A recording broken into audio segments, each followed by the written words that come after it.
ญาจะบ่พันแปรจะคอยน้องแท้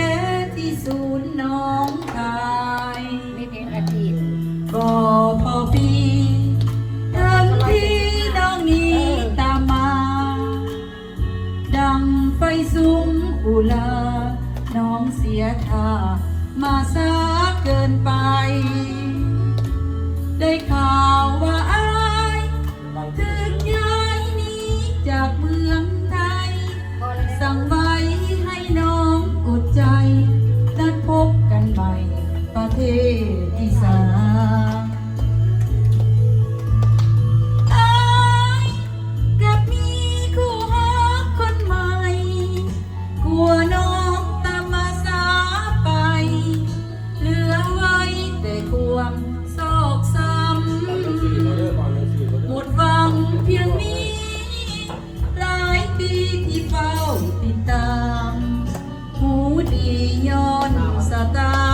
กรรมสักนำให้หักสลายโลกได้สร้างและเข้าไว้เพียงครึ่งทางเหลือไว้แต่ความหลังเพียงน้ำตาเอาไว้มองให้จะโทษดินฟ้าให้หักหรือคู่กุนไปคนหักหักกันสุดใจเป็นยังบ่ให้คู่กันตลอดไป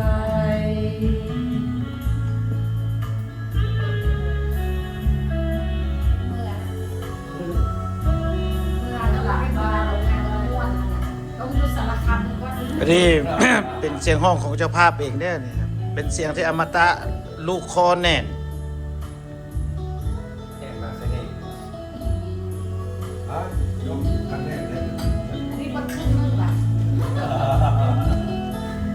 นี่อาจารย์ใหญ่เนี่ยอาจารย์ก๊กที่เดินทางมาจากประเทศแคนาดายังมีคู่รักคนใหม่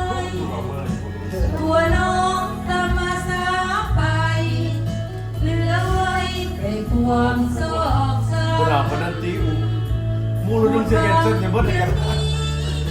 หลายปีที่เฝ้าติดตามหูดียอดสตากรรมสักนำให้หักสลายโล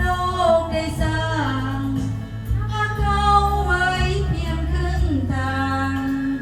เหลือไว้แต่ความหลัง